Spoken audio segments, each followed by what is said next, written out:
Joining us now is the associate editor over at Hot Air. David Strom is on the phone. David, good afternoon to you, sir. Hey, Vince, how are you? I'm doing excellent, and as I often do, I was reading some of your work this week, and I stumbled upon a story about what Google is up to. Google is constantly meddling with its search results in order to distort reality. And this week, you called my attention to a search term, which is, if you just enter it into Google, can men menstruate?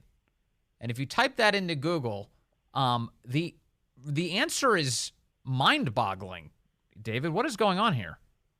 Yeah, well, you put this into Google. I saw this when James Wood tweeted out a photo of the search engine results, and I didn't believe it. I literally did not believe it, so I tried it myself.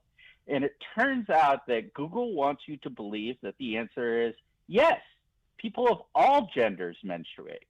And, it starts out with a little explainer from TransHub, but you go down the entire page, and it's all about how men can menstruate, including from the National Institutes of Health. Yes. So I just entered the search term to duplicate the thing that shocked me in the first place.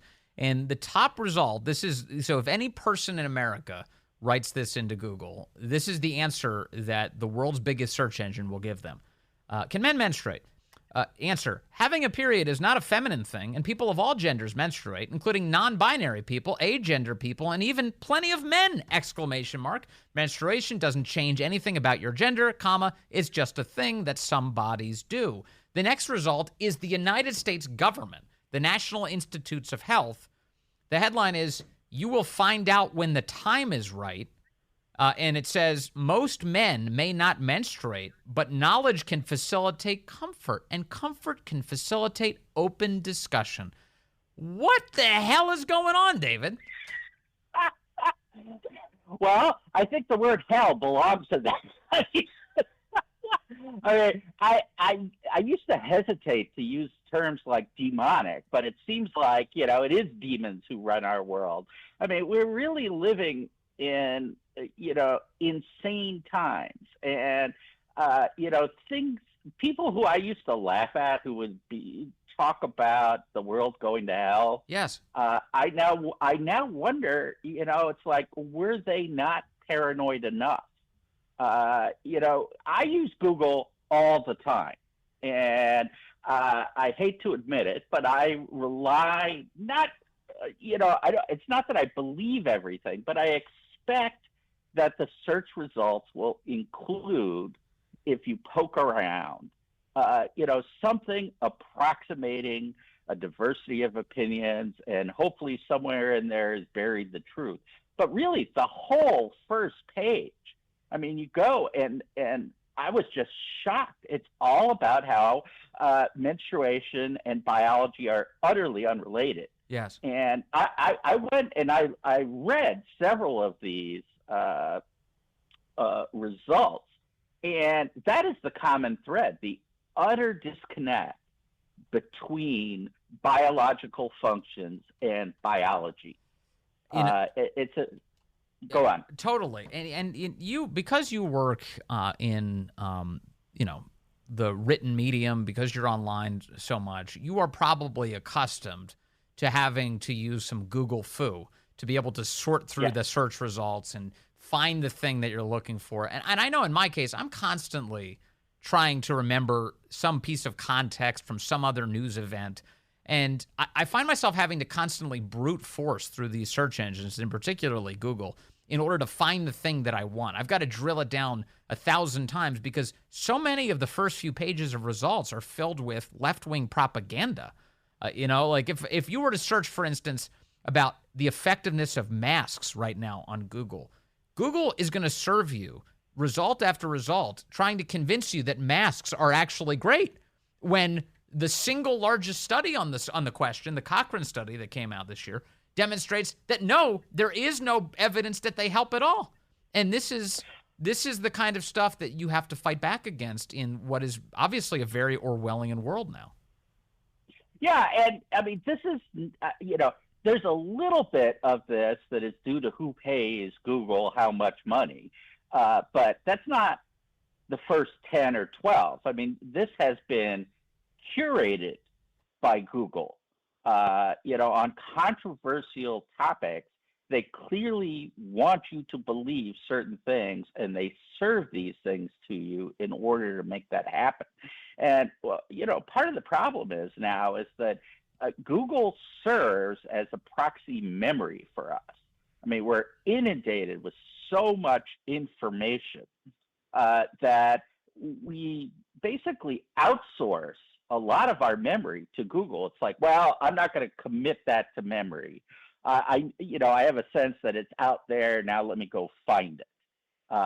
It's what we used to do with bookmarks in our web browsers. Right. But now Google is kind of our bookmark, and it's just totally unreliable. The other thing that has happened is Google will often serve as a first thing or on the side a Wikipedia page.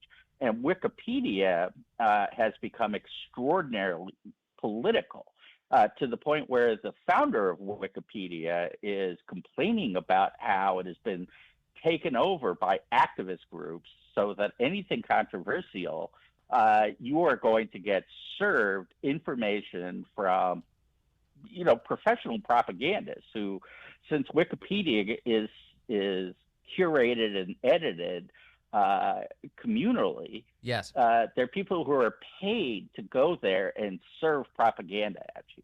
I know, and it's considered, Wikipedia is considered what they call a knowledge base. It's a compilation of all sorts of details and facts and context about all of life. And this is what, we used to think of, the Encyclopedia Britannica in this way, but Wikipedia was supposed to be this big repository of the world's information.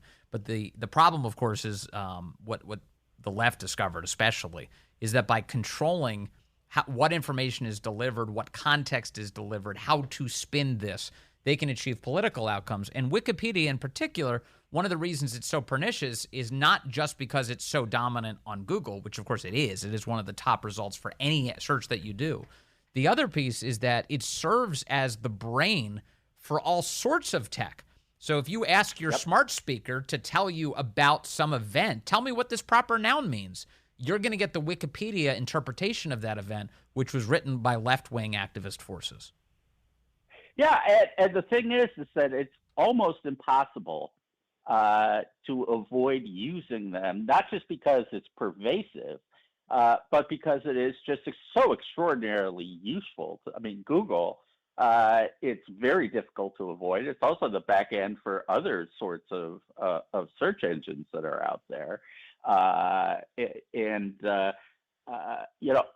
continue to rely on it. I just know that I can't trust that the first things that pop up, just as, when you're reading a Wikipedia page, you have to read with a very critical eye. Yes. It's scary because it just gets harder and harder to find things anywhere that isn't spun. And one of obviously, I know a lot of people listening to this are having the same reaction, and I always do too. I think about this, like you hear something like this and you're like, all right, well, don't use Google, problem solved. Use one of the other search engines, use a Bing, a DuckDuckGo, whatever it is you'd like to use as an alternative. And yes, you can do that on an individual level.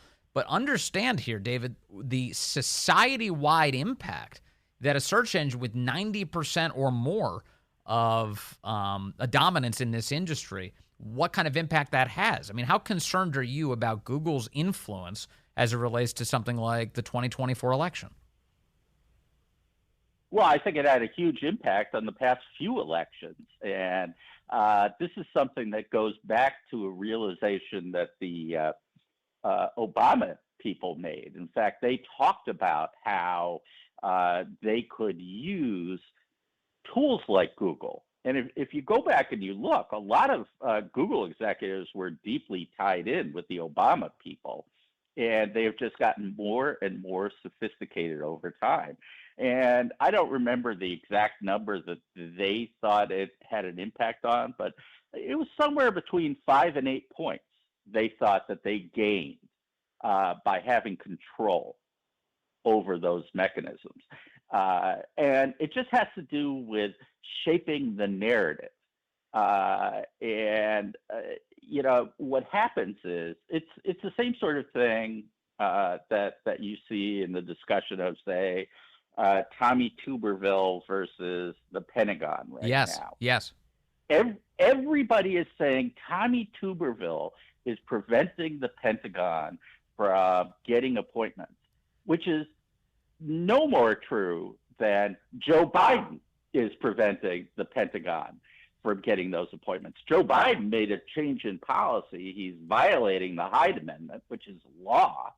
And Tuberville is saying, well, no, I don't like that. And if you want to get these appointments through, then you aren't going to get my consent. Yes. You're going to have to go to a vote in the Senate. Yes.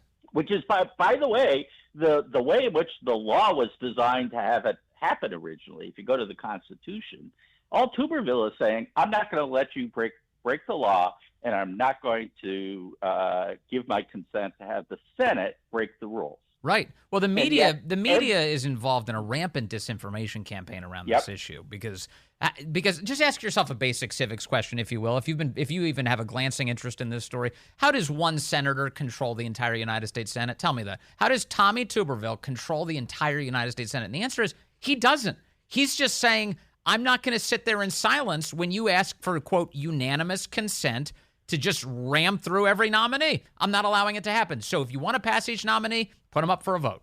That's all he's saying. Yep. And the coverage of this has been completely dishonest.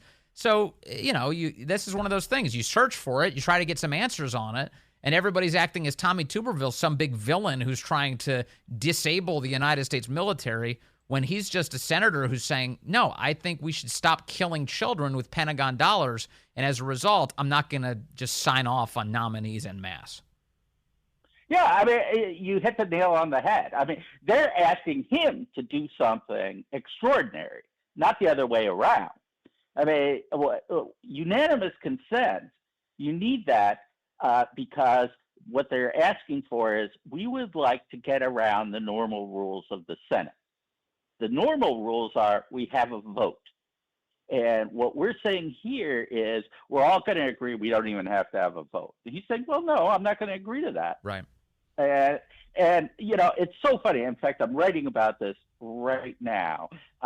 Representative Adam Smith, who's in the House, on the Armed Services Committee, is saying, this is anti-democratic. It's like, what, demanding a vote? I know. Literally.